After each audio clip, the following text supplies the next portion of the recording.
Hello friends, मेरा नाम इशिता गर्ग है। मैं सीएमए फाइनलिस्ट हूँ और आप लोग हमारे साथ लाइव करते रहते हो मेरे और कैप के साथ। तो कल रिक्वायरमेंट आई थी लाइव में वीडियो बनाने की कुछ चीज़ों पे, तो मैं उसी चीज़ पे वीडियो बनाना चाहती हूँ आज। सबसे पहली बात तो कॉन्ग्रेचुलेशंस आपके रिजल्ट के लिए।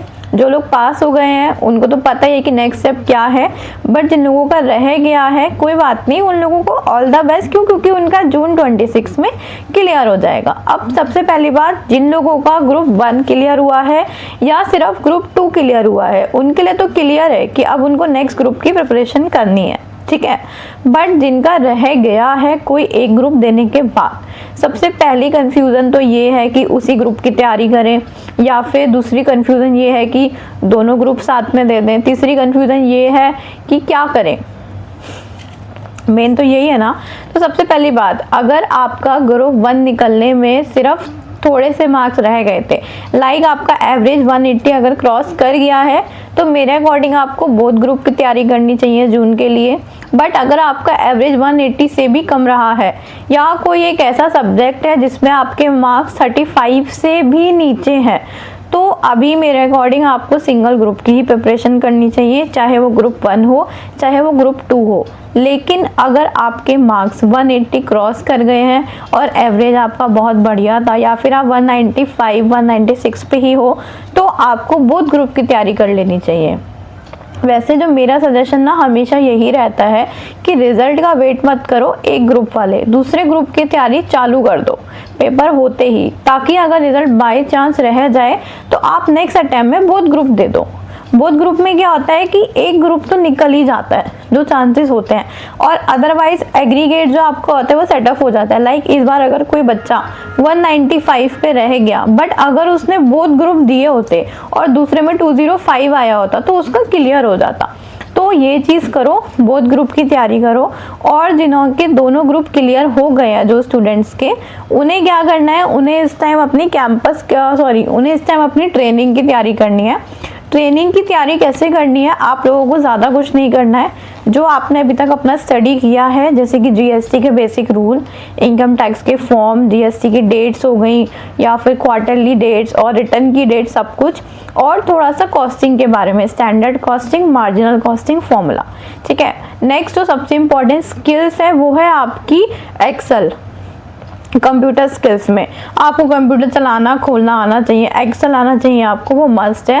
ज़्यादा कुछ नहीं, यूट्यूब से सीख लो, वी लुकअप, एच लुकअप, ये सब मैं कभी वीडियो बनाऊंगी कि आपको क्या क्या सीखना चाहिए एक्सेल में इंटरव्यू में जाने से पहले, और क्या क्या इंटरव्यू के क्वेश्चंस होते हैं पीएसयू में भी और फॉर्म्स में भी, क्योंकि मेरा दोनों में एक्सपीरियंस है, इंटरव्यू देने का और काम करने का मेरा फॉर्म में एक्सपीरियंस है। टॉप 5 फॉर्म में काम किया मैंने दिल्ली में, तो मैं आपको बताऊंगी कि किस में क्या पूछा जाता है और आपको क्या तैयारी किस मटेरियल से करनी चाहिए, ठीक है।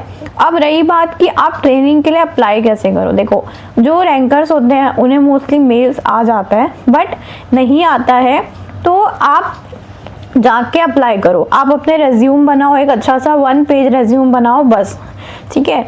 उसका प्रिंट आउट निकालो, एटलीस्ट 10-15 कॉपी निकालो। सबसे पहले अपने नियर बाय फर्म देखो। दूर तब देखना जब नियर बाय अच्छी फर्म हो नहीं, या फिर आपको अच्छी फर्म मिल रही हो। दूर में आपको लग रहा हो कि यार उस पे जा रहा हूँ, उस पे ज़्यादा काम है, और पैसे तो देखो नहीं मिलेंगे 3, 4, 5 से ज़्यादा, पैसे के पीछे भागना भी मत। सबसे बड़ी बात, फॉर्म में जाने का मतलब है आपको सिर्फ काम सीखना है। अगर आप फॉर्म में आर्टिकलशिप करते हो तो आपको काम बहुत अच्छा मिलेगा फॉर्म में, ये बात है। चाहे सीए फॉर्म ज्वाइन करो या सीएमए फॉर्म, लेकिन उनके पास भी काम होना चाहिए। तो एक तो सबसे पहली बात, कहीं भी जाते ही अपना फॉर्म मत भर देना कि यार गए हो डे 2 पे T1 साइन करा के अपलोड कर दिया। नहीं, ऐसा मत करना, थोड़ा टाइम लेना, आप भी समझना सामने वाले को और अपने एम्प्लॉयर को भी समझने देना, वर्क एनवायरनमेंट देखना, वर्क एरिया देखना, तब ज्वाइन करना किसी भी फॉर्म में। क्योंकि 15 का मतलब है कि आपकी बेसिक लर्निंग ट्रेनिंग यहीं से हो रही है, ठीक है। अब देखो, हमारे इंस्टीट्यूट की वेबसाइट पे एक पोर्टल है training.com करके, उस पे जब आप जाओगे ना तो आप लिख के देखना कि ट्रेनिंग ऑप्शन अवेलेबल, वहाँ पे आ जाता है। वहाँ पे आपको ये भी मिलेगा कि कौन सी सिटी में कितनी सीएमए फर्म है, कितनी प्राइवेट कंपनीज है आपके एरिया में ही। अगर आप कोई भी एक सिटी भी डालोगे ना, छोटी से छोटी, जो अवेलेबल होगी, उसके नियर बाय जितनी भी CMA फॉर्म होगी उनका नाम, उनकी मेल ID और उनका फ़ोन नंबर आपको अवेलेबल हो जाएगा। एड्रेस भी होता है, अगर एड्रेस नहीं है तो गूगल से निकल जाता है।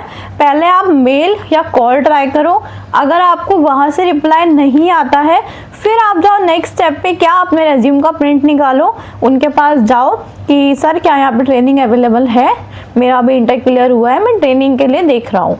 अगर नहीं होता है ना फिर भी अपना रेज्यूम वहाँ पे छोड़ के आओ कि अगर फ्यूचर में कोई रिक्वायरमेंट आया तो मुझे बताना।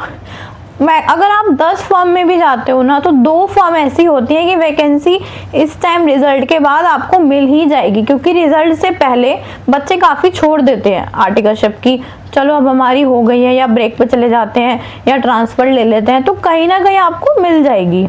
ठीक है, ट्रेनिंग के लिए आपको ये करना है, स्किल्स भी आपको बता दी, ठीक है, एग्ज़ाम की प्रिपरेशन भी बता दी। अब मैं आपको ये भी बताऊंगी, नेक्स्ट वीडियो अपलोड करूंगी कि ग्रुप 1 के सब्जेक्ट कैसे पढ़ने चाहिए आपको, ग्रुप 2 के कैसे पढ़ने चाहिए और बोथ ग्रुप के कैसे पढ़ने चाहिए। ठीक है, आप लोग अपना बताओ, आप लोग किस चीज़ की प्रिपरेशन कर रहे हो, फिर मैं आपको बताती हूँ कि कैसे पढ़ाई करो। ठीक है, बाय।